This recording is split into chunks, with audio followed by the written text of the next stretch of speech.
Hey everybody, it's Kneecap here, and in this video, I'm going to be doing a bit of a WoW news roundup for news that already happened this week. I'm recording this as of Thursday night. So I have 5 things I'm going to go through pretty quickly, and yeah, give my thoughts on them. So up number 1, we have the new arena losing its fun, essentially. So if you don't know about this, if you can see in the center here, there's like a little button you can press, and when this button's pressed, there's pillars that can pop up all around the arena, and it changes the configuration of pillars when you press the button, and it's kind of like random or whatever.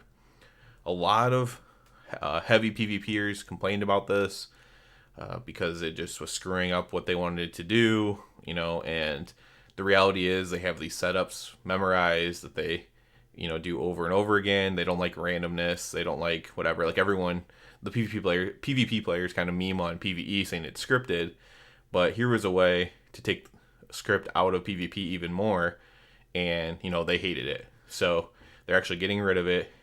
This is not no fun allowed by Blizzard. This is no fun allowed by the actual player base. So I'm very disappointed in this as someone who's not a top end PvP player, to go into one of these arenas and like one time with a buddy and use the button to win a game is actually something really cool, something that you remember. And to take out that randomness is kind of lame in my opinion. And, I do blame Blizzard for doing it, but that was the feedback they were getting from all the PTR PvP players, which are going to be more of the high-end people that care about it. They were all saying it was bad, so they got rid of it.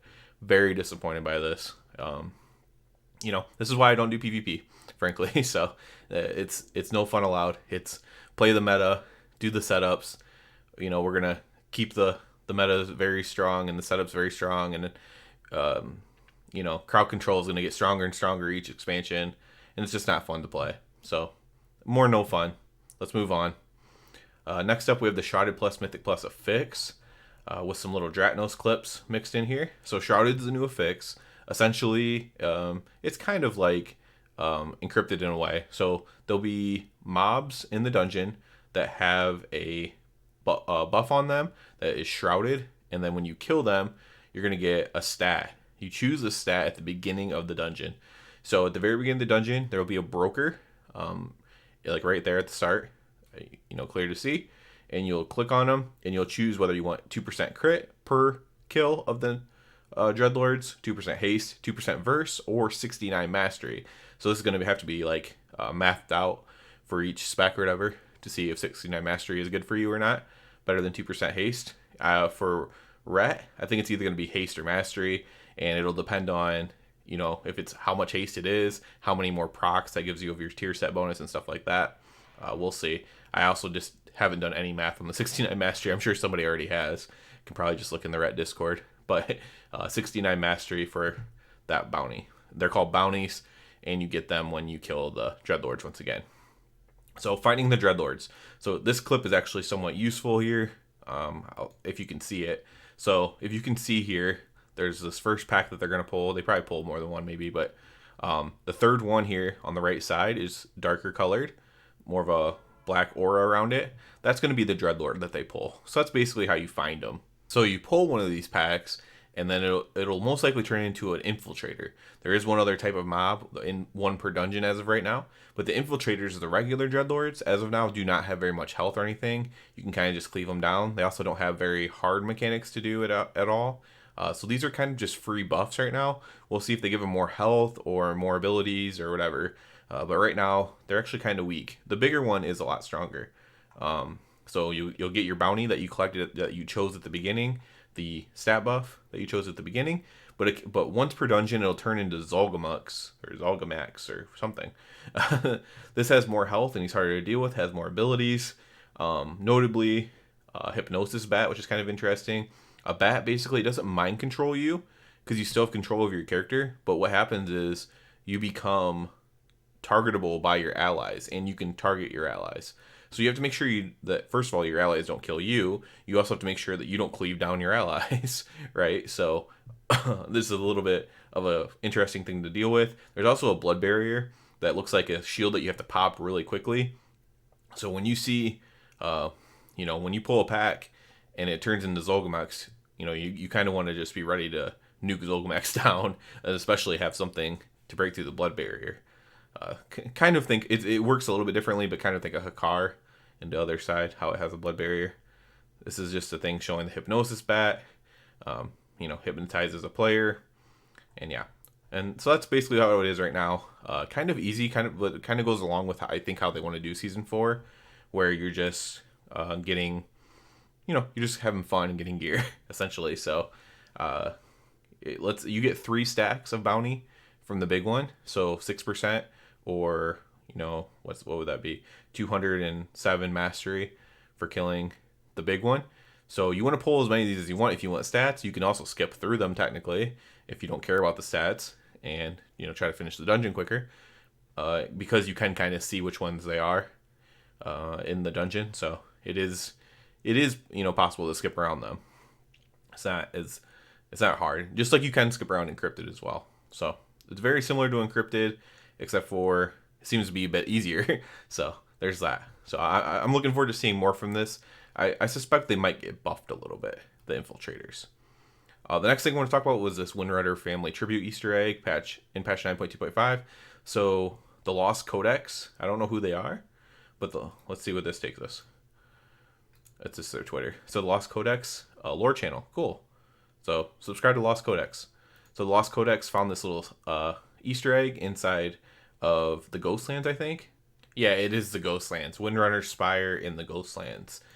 There was a data mined music track for Highborn, and this is where it comes from. So you can go there, and if you touch a harp, this RP starts. There's also items representing the other Windrunners, but you touch the harp or whatever, and it starts like this little RP thing that kind of shows them when they're younger, back in the day, and the Windrunners.